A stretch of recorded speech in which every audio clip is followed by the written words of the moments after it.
Praise be Jesus Christ, now and forever. The disciples of Jesus could be called the original and greatest band of brothers, taken from the stirring speech King Henry V gives his troops before the Battle of Agincourt in Shakespeare's play. Many have appropriated the title for those bound together by war or shared commitment in a great adventure, or deep and abiding comradeship. Tolkien, the great writer and daily mass-goer, memorably gave us one of literature's true band of brothers, with the assorted group charged with the destruction of the ring in The Lord of the Rings. The Magnificent Seven, if we can call the fellowship, reminds us that it is not nationality or language or even localized culture that creates this unique and unbreakable bond, but something much deeper, in reality something we can describe as sacred. Our friend G.K. Chesterton once wrote that comradeship and serious joy are not interludes in our travel, but rather our travels are interludes in our comradeship and joy, which through God shall endure forever. That extraordinarily beautiful and profound sentence connects us not only to the spiritual foundation of true comradeship, but also to what Chesterton calls serious joy. Serious joy sounds like a paradox.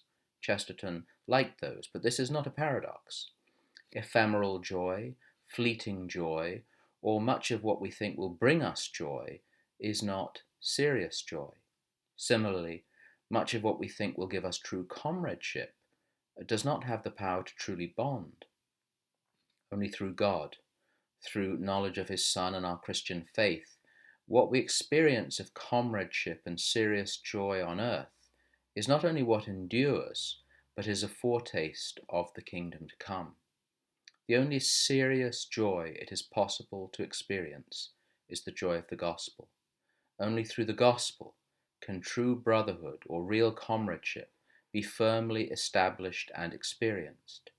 All the other experiences of that abiding comradeship and joy are appropriations of the truth, but not the full experience of the truth, which, through God, shall endure forever.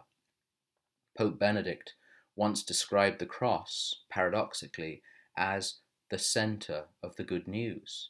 The truth of the cross, he said, is that we are so loved by God that life is worth living. From that experience, that knowledge, which is the heart of the good news, comes the possibility of serious joy, which Benedict XVI wrote, destroys the ambiguities of all other joys. What of laughter and the love of friends?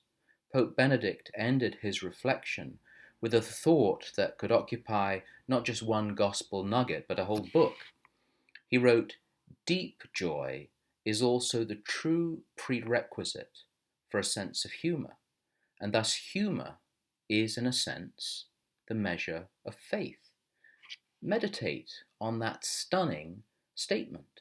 He's not talking about what passes for humour today, the crude, the rude, and the ugly, nor could it be the belittling of others or taking joy in their faults or failures.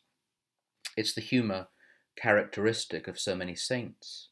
The English martyrs, for example, who were notable for their humour. St. John Kemble, asking for his pipe and tankard of beer before execution, or the English martyrs who asked if they might finish their game of tennis before they were martyred. If, as we believe, that beauty, truth, and goodness are gateways to the divine, dare we make the suggestion that humour, laughter, and the love of friends might also be gateways?